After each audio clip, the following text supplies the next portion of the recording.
আসসালামু আলাইকুম রহমতুল্লাহি ওয়া বারাকাতুহু। আলহামদুলিল্লাহি রাব্বিল আলামিন, আসসালাতু ওয়াসসালামু আলা নাবিয়িল মুরসালিন ওয়া আলা আলিহি ওয়া সাহবিহি আজমাইন।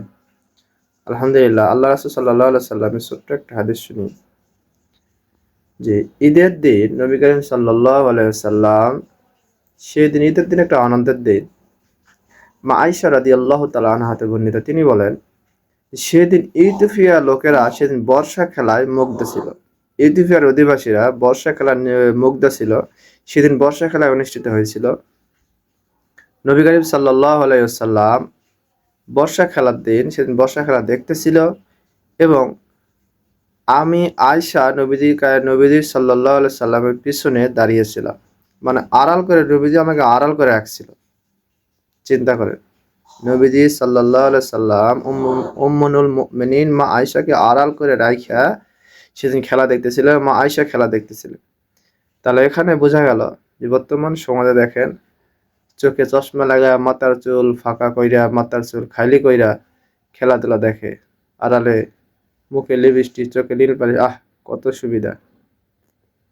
আদম আলাইহিস সালাম জান্নাত থেকে দুনিয়াতে আল্লাহ সুবহানাহু ওয়া তাআলা পাঠিয়ে দিলেন জান্নাতের হুকুম অমান্য করার কারণে, আল্লাহর হুকুম অমান্য করার কারণে।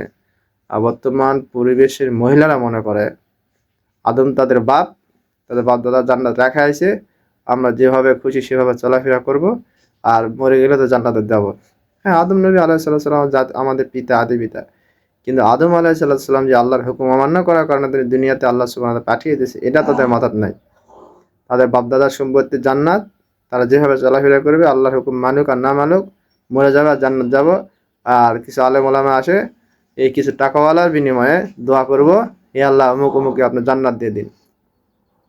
নবী করিম সাল্লাল্লাহু আলাইহি সাল্লামের পিছনে যে যে লোক নামাজ পড়েছে, জিহাদে অংশগ্রহণ করেন নাই, কিন্তু নবী সাল্লাল্লাহু আলাইহি ওয়াসাল্লাম সবসময় গিয়েছেন, সেই নবীর ব্যাপারে আল্লাহ সুবহানাহু ওয়া তাআলা কোরআনে সূরা তাওবার মধ্যে আয়াত নাযিল করলেন, তাদের এই ধরনের লোকদের আপনি জানাজা যাবেন না, তাদের কবরের পাশে দাঁড়াবেন না, তাদের জন্য আপনি দোয়া করবেন না। আপনি একবার না ৭০ বার যদি দোয়া করেন, আমি আল্লাহ তাদের দোয়া কবুল করব না।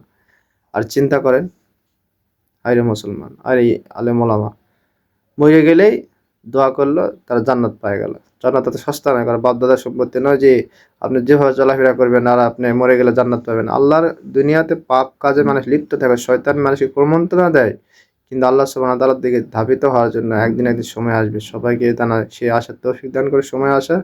সবাই ভালো থাকবেন। আসসালামু আলাইকুম ওয়া রাহমাতুল্লাহি ওয়া বারাকাতুহু।